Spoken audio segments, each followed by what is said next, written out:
Hello, everybody. It's Saturday the 20th, so I guess today marks 15 days on the road. As you can probably hear, it's raining. It's raining pretty good, and my tent is leaking. I've had a little bit of rain on the trip so far. I've had like 20 minutes, 30 minutes in the middle of the night once, and then I had kind of on and off all day today. But anyway, I started up in Canada today. I can't remember. All these names are just blowing by me. I just moved so quickly. I can't remember the names of the towns I passed through. I can't remember the names of the towns that I stay in. Sturgeon Falls was where I stayed. There you go. There's one. So I stayed at the KOA in Sturgeon Falls last night. Really nice people there. The owners are funny. One of those just funny couples that are like, just the way they interact with each other is just hilarious. And they kept a really clean spot. Showers are clean, the bathrooms and the showers are clean. Really nice. I had breakfast with them at their little breakfast thing, and then got on the road today, and I think I rode like probably 400 miles, maybe over 400 miles. It was like 200 miles in the morning to get to, where did I go? It's where the Olympics were last year, or not last year, but the Winter Olympics. Canada. God, I'm so bad with names, it's ridiculous. I can't think right now. But anyway, I went to Toronto? Yeah, Toronto. That was it, Toronto. And so I went there and had some internet access last night at the KOA, so I found Casa something. It means like castle. It means like house on the hill in Spanish. Casa Luna or something like that. Casa Luna, I think. Yeah, Casa Luna.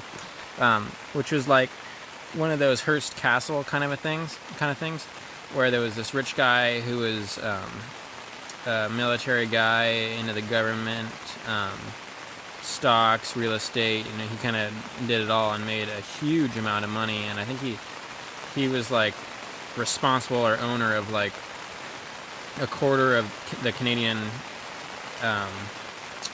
not government, but like commerce or whatever, for a while. But anyway, he built this huge mansion, and it was one of those like marvels of the day. I think Toronto had total 200 telephones in the city, and he had like 50 just in his house or something weird like that. And he had this tunnelway that went underground,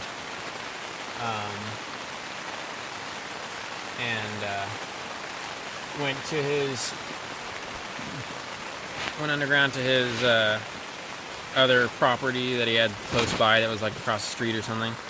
Anyway, it was a really cool deal, one of those like audio tours, which I always enjoy because you can kind of take it at your own pace, walk around, and you key in the different rooms into your little phone thing you have, and you get to hear the commentary of what's in the room and stuff like that. So I did that. That was cool. I got there at like 12 or something, and I ended up leaving at like 4 or something. So I was there for quite a while. So I did 200 miles, did that, and then I did like another 100 miles or something to Niagara Falls. And then at Niagara Falls, I just rode past, on the Canadian side, there's like this little road that goes by the falls, so I kind of rode by the road and took some pictures while I was riding by. And then I found a parking lot, but it was $20 to park, and I just didn't want to drop another $20 to get out and take some pictures. So I just turned around and rode the road back, took some more pictures, took some video and stuff, and then hopped on. I didn't realize it, but there's a bridge that goes like right over Niagara Falls, and that's a border crossing right there. So I just hopped back into the U.S. there, and then I rode maybe another 70 miles, I think, to where I am now, which is kind of middle of nowhere. Another free camping spot I found on freecamping.com or whatever. You just Google free camping spots. It's the first website that comes up. And that website has been amazing. They give you a nice Google map sort of a situation that you can pan around in and find free camping spots in your area or wherever you plan on being. And I've hit maybe 4 or 5 of them now, maybe even, yeah, probably like 5 of them. And each one I've been to has been awesome. So that's really cool, and they're all free. So they're legitimate too. It's like one was at a park in town, which was cool, and then the one I'm at now is like kind of a staging ground for hunting, I guess. But it's managed by the city or the county, and you can come here and you can camp here. There's like little fire pits and stuff, and then you can also like trek in a little bit and do hunting more off the road. And there's a lot of little comments and stuff on the website of people saying like, oh yeah, that is a cool spot, it's really there, it's really free. And then a lot of them actually, if you read the comments, you'll see little hints on like, oh, well, it was hard for me to find this spot, and then I realized it's across the street from the Dunkin' Donuts or whatever. So I always read the little comments to help me find the spot. And then right there on the website, there's a button. If you do it on your phone, you can just hit the button for directions, and then it just plugs it right into your maps on your phone and takes you there. It's super awesome. So that's been my move to keep costs down. I've been actually spending a lot more money than I anticipated on sleeping places. I got a lot of hotels the first week, or not hotels, but motels or whatever. The cheapest thing you could find.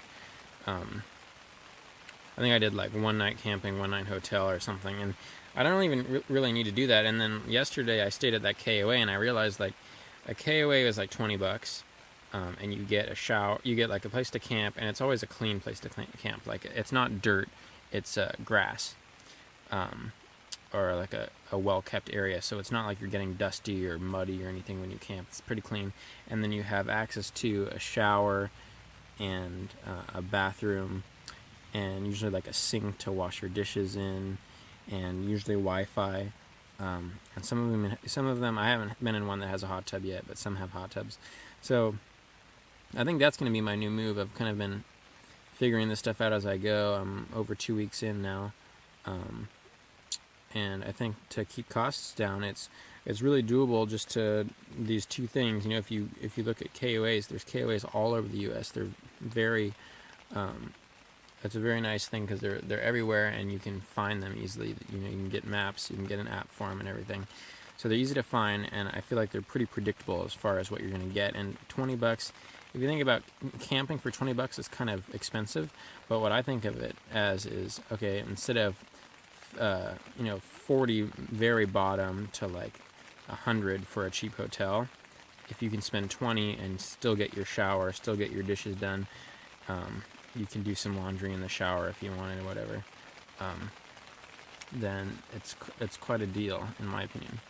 So that's kind of what I've been doing. I'm happy to be back in the U.S. For some reason, it just felt like coming home, coming across the border, and all of a sudden everything's familiar again. I've noticed like the curbs make a big difference for me. I've noticed when I'm riding along in Canada and in different states too, it seems like the curbs are different. But in the U.S., I feel like the streets are very clean and well kept, and that's kind of like a home feeling that I got when I came back across. I don't know, just a random thing I noticed there. But it's cool. Really enjoying the trip so far. I'm not even halfway through it, and I'm getting a little tired, but I'm also feel like I'm kind of getting in the zone. I'm actually, I forget, I think I'm like 4,000 miles into the trip, which actually surprised me when I saw that today, because I'm not even halfway. I've got a lot of riding to do actually before I'm halfway, kind of to Pennsylvania and Boston halfway, but then I feel like I'm going to do a lot of mileage on the way back because I'm kind of going a crazy route. On the way back, it's going to be kind of rushed. But I was thinking about it. I'll probably end up doing more than 10,000 miles. We'll see.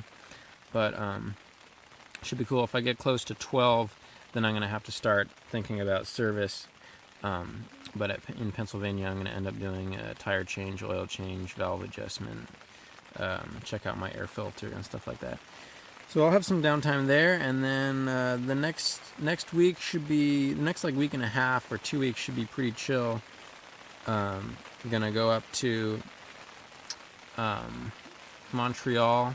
My parents were nice enough to give me some hotel points they have from like credit cards and stuff.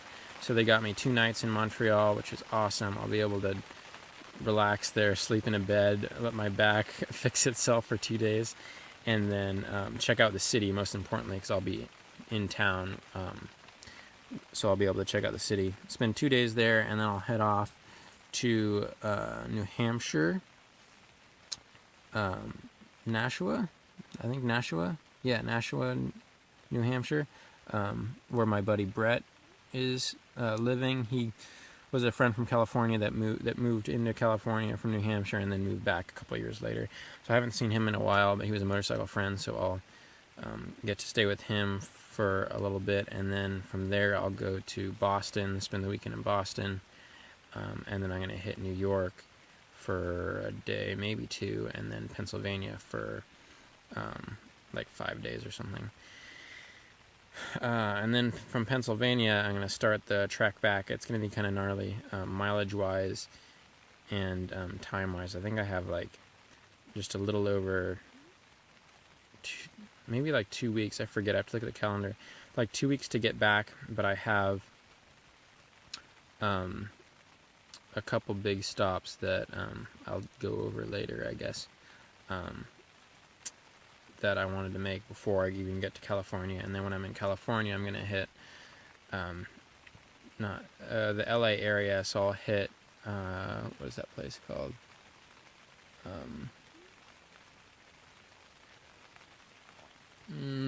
So bad with names. Not San Diego, like between San Diego and LA. I forget the name of the place. A buddy from school lives there, and then I might hit LA and see another friend. I haven't even talked to him about that. I don't think he knows that I'm coming through, but I'm going to call him here when I get to Pennsylvania probably. See if he's around, maybe spend the night there, and then maybe do Los Osos, visit my Aunt Simone, and then maybe drive up the coast and see if the MGR crew wants to meet me by Hearst Castle, or maybe further north. Maybe just bottom of 9 or something, or top of 9, whatever you want to call it, and that'll put me back into Mountain View. So yeah, it seems like this trip's been going pretty good. It's kind of funny. I've been on the road over 2 weeks now, and it's not even halfway done. So I'm having a really good time. Spirits are up. The benefits of the U.S. are definitely data plan for my phone. It makes everything so much easier. I can do stuff on the fly, and it's just a lot less stressful. Anyway, hopefully everybody's doing well, and I'll see you guys in like a month. Take it easy.